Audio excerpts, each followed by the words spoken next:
some of them are quite big. So Due to the time constraint, so we're going to defer, we're moving to 17 now. We're going to defer item 18. We'll then move to 19. We'll defer item 20, 21, 22, and 23. And then we'll move to the confidential items. Okay. I'm happy to move, Madam Chair. The Piha happy to take as read and move. I'm happy to second that. Just to comment on that, Madam Chair, I just want to say I attended the public consultation on this, and it was very, very strongly expressed that the community opposed the concrete type of options, and because of the effects further downstream, they didn't want that. They feel that the proposed recommendations here is the right way to go for their community. Okay. Any other comments on that? I just want to thank the staff. This was a very difficult thing to suddenly have foisted on you, and I think it's some very, very good work, and it's appreciated. Thank you warmly. I'll put that. All those in favour, please say aye. Against? Carried. Thank you. Thank you very much. So we'll go on to item number 19. Excuse me. I don't find.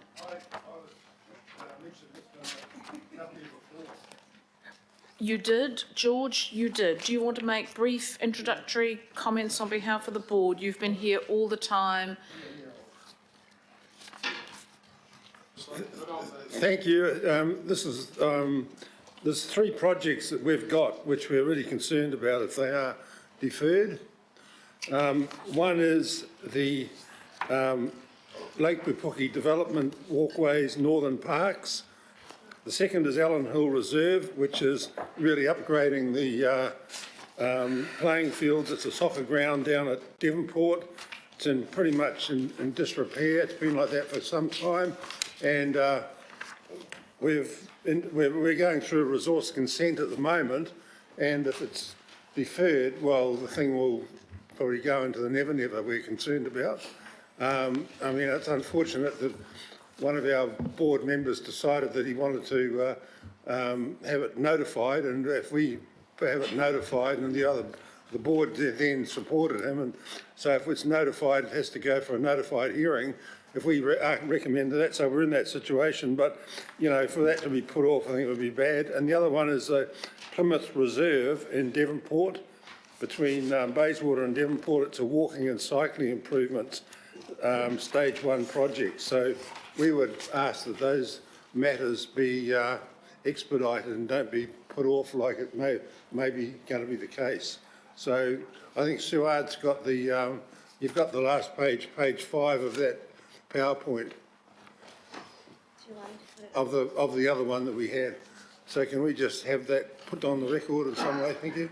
Yes, sir. Thank you.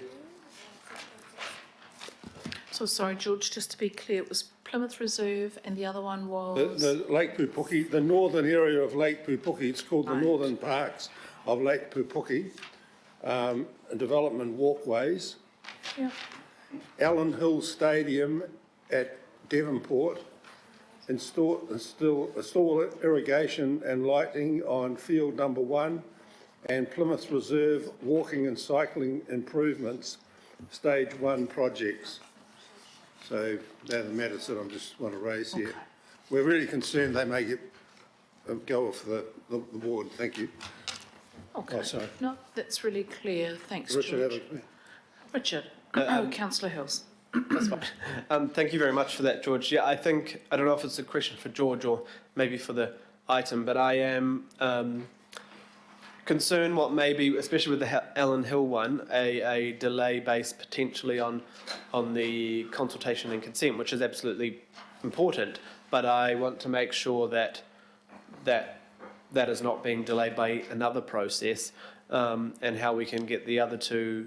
You know, we've heard Lake Pupuki is another one that has consultation issues, but I'd like to know how we can ensure those are back on the same track, especially the Allen Hill, which has gone through publicity, design, consenting, like they're right in the middle of a consent about to go to hearing, and it would confuse me greatly that you would suddenly change the scope.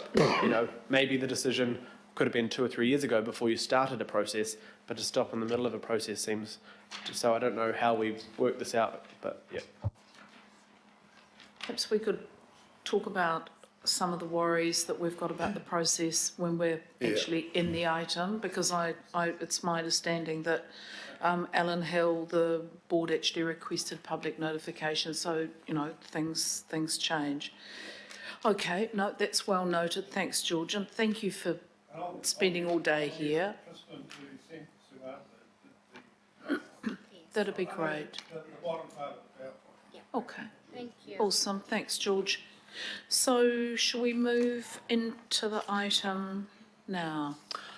Thank you, Rob. Sorry to keep you waiting so long.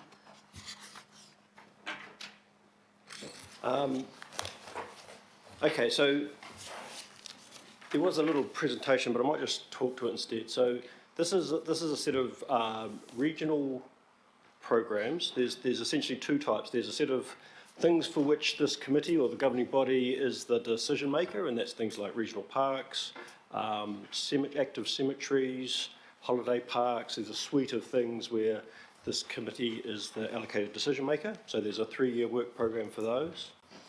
And that's a budget of around 40 million over that 3 years. About 2/3 of that is for renewals, and most of that's just general renewals across that suite of assets.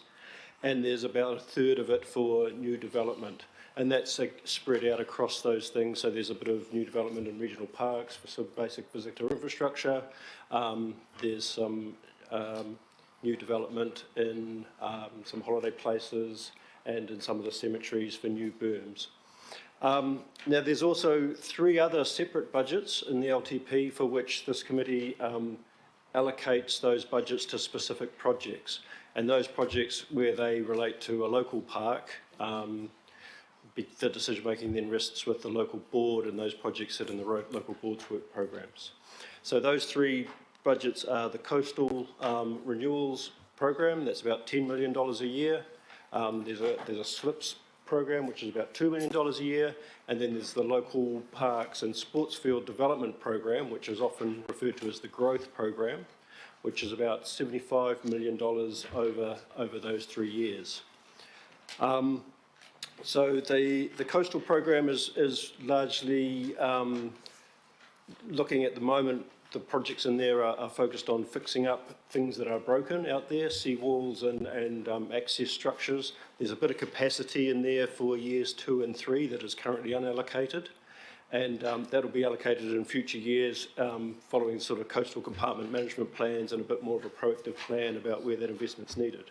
The SLIPS program is in a similar situation, so it's fully allocated this current financial year. And there's a bit more capacities in years 2 and 3, and that'll be allocated once there's a bit more clarity about where we should be spending that money. Then the growth program is the area where there's probably the biggest squeeze on budget-wise, and you would have heard George make reference to some of the implications of the budget decisions that were made in the last LTP particularly. So the 2018 LTP reduced the budget that's available for these next few years compared with what was anticipated in the 2015 LTP. So we've got a little bit less money to play with. We've obviously got a lot of growth happening out there that's creating demand for us to invest in. And so the consequence of that is we've had to have a really close look at the growth program and do some pretty tough prioritisation. The basis by which we prioritised were the first cut were those things that were already committed, so that was works that were in progress, physical works happening on site. We had to keep spending the money. That was about half the program for this coming financial year. There was another suite of projects that were contributions to other funding or dependencies that had to happen, so they were in the program. And then we looked to those projects that were delivering to the areas of highest growth. Now the consequence of that is there were some projects that have been deferred out.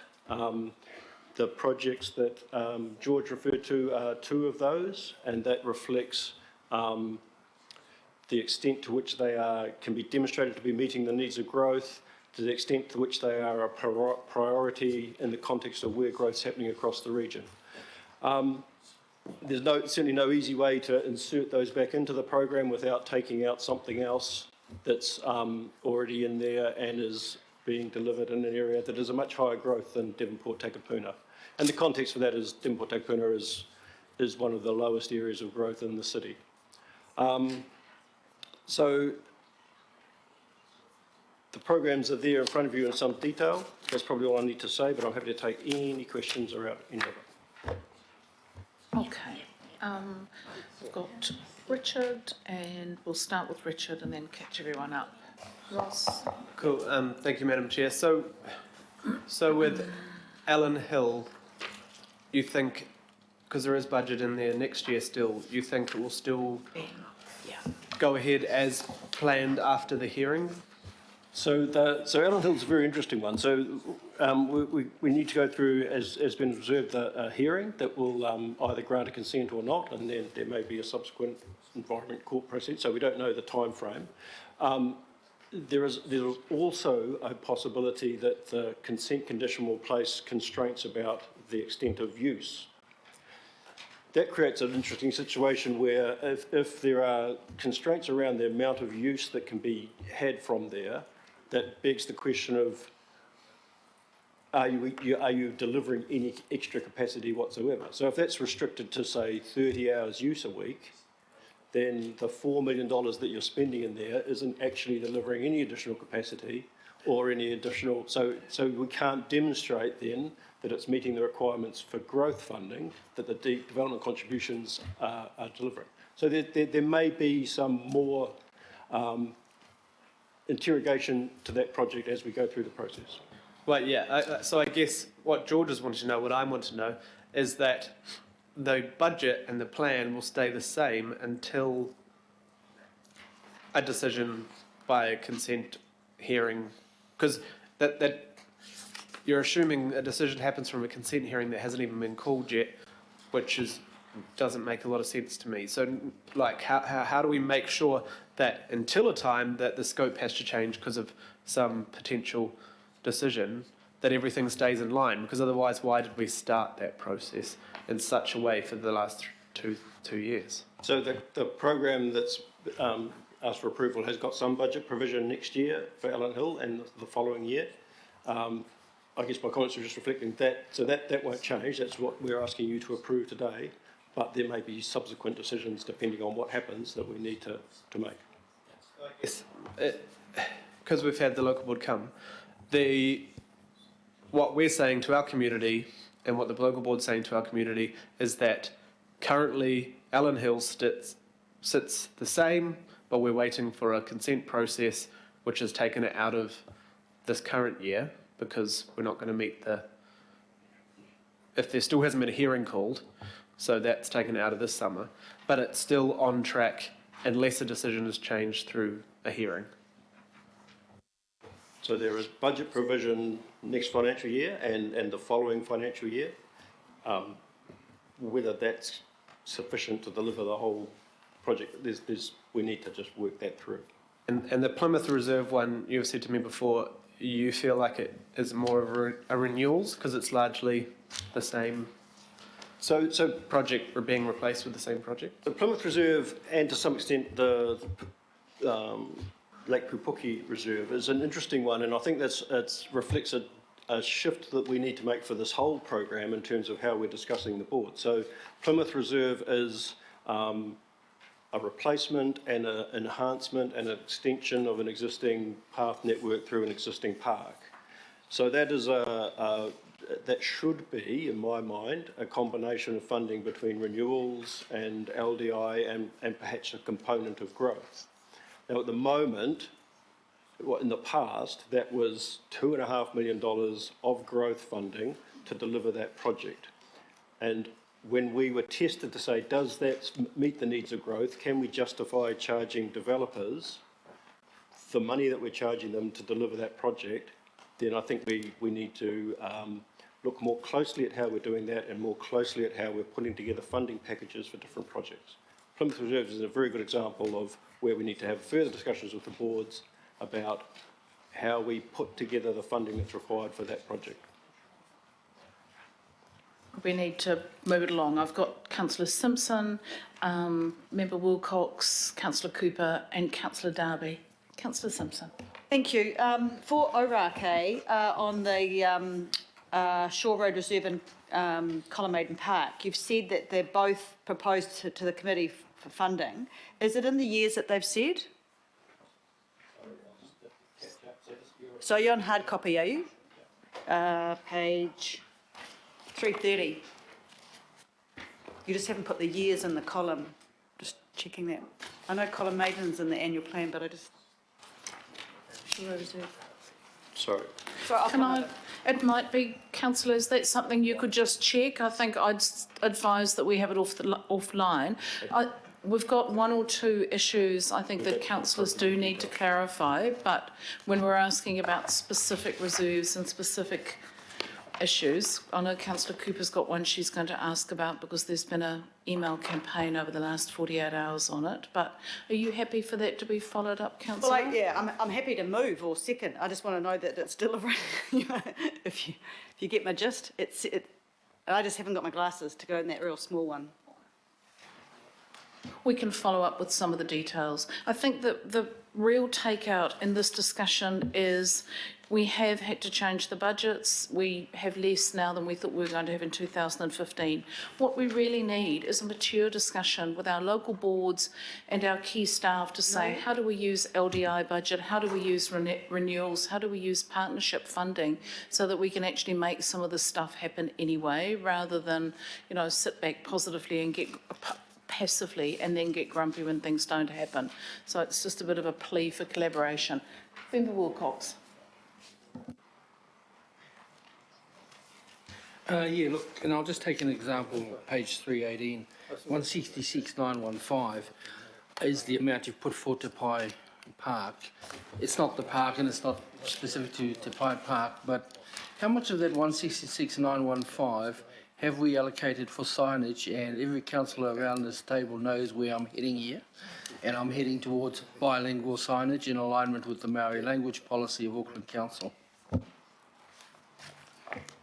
So signage is a component part of any package, any development package, so there's no specific allocation for signage from there, but it would be, and bilingual signage where that is, the board's adopted that approach is built into the project delivery design. So am I to take it that the boards have not adopted the Maori language policy of Auckland?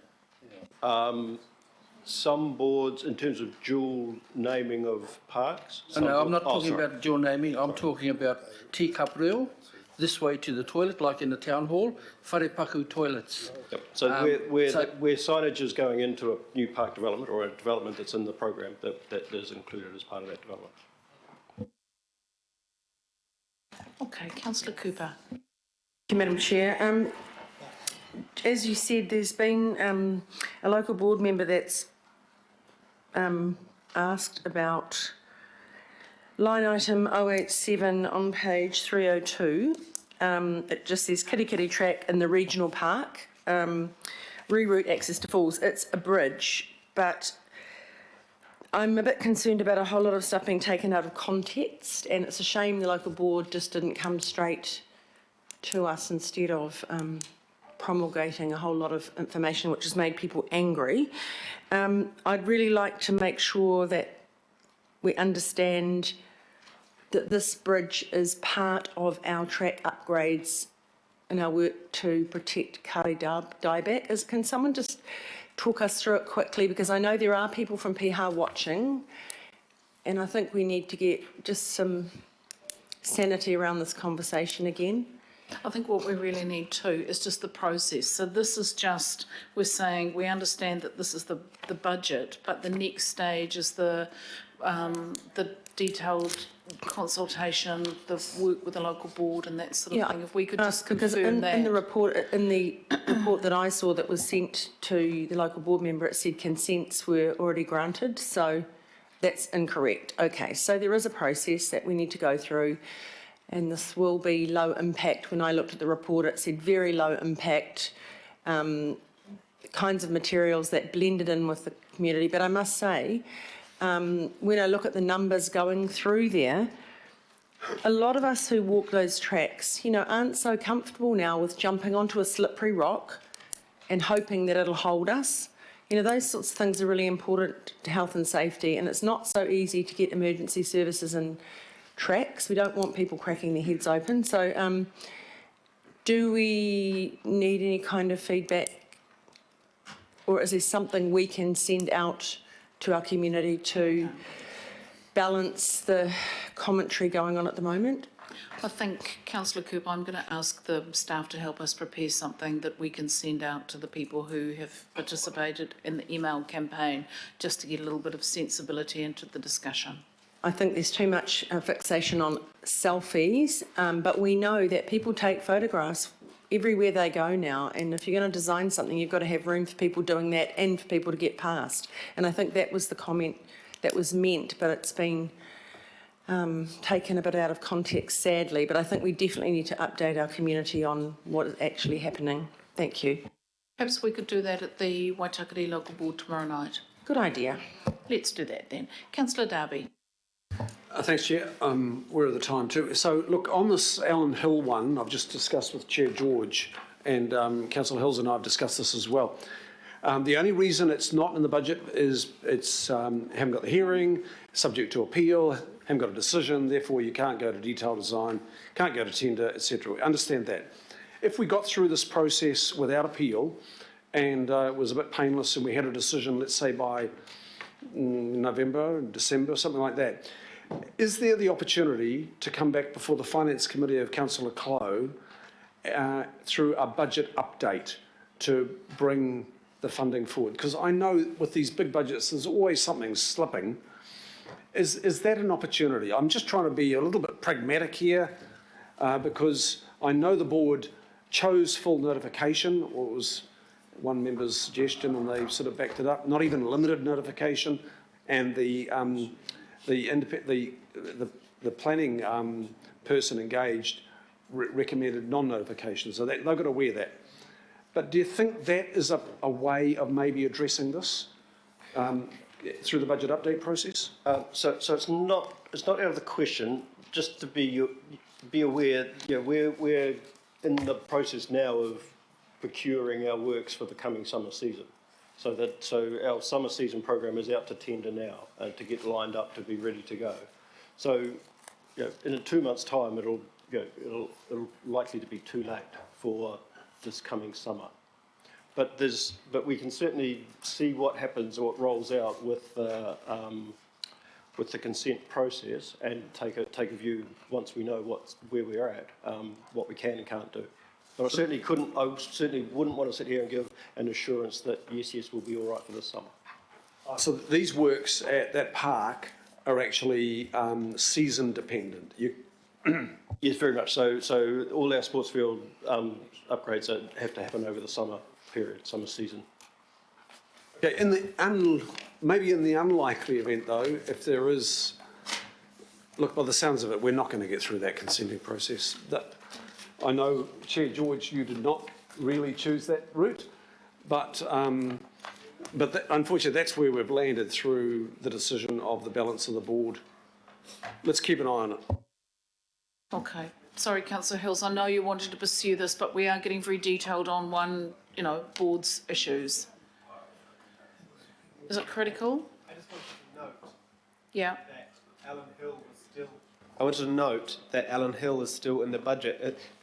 George and Grant were out of the room and they're talking again, but they were out of the room when we when we had the conversation. That is on track as long as the consent goes through. Okay. Do you want to just say that again for George? Hang on, George. So Councillor Darby and a member would, but you were out of the room when we discussed it just before, that it is on track as long as the consent goes through. So I think we should just have a note that Allen Hill project is on track based on the consenting process, but we don't know what the outcome of that process is. There's budget in the next year's budget, but it is almost impossible for the people to go out with a contract Yep. when there's no decision. Okay. So if we could just So maybe that's a not- good closing the loop. Why don't we, George has made clear the concerns of the local board. We can actually go back with a formal answer to the local board, which actually sets that out. Are we comfortable with that? Yeah, even just a quick, just because the members come here today, if we just note at the bottom of the, Okay. do you mind? No, if you write it, we'll do it. And we've also added, you'll see at the top of the recommendations that we're just thanking George for his presentation, because sorry, George, we forgot to thank you for coming and addressing that. So we're just adding, we note that the George, no, not George Hill, the Allen Hill project is funded, etc., etc. I'm going to put that. All those in favour, please say aye. Aye. Against? Carried. Thank you, and sorry to have rushed through that. I know it's of huge interest to everyone. Thank you, Mr. Cairns.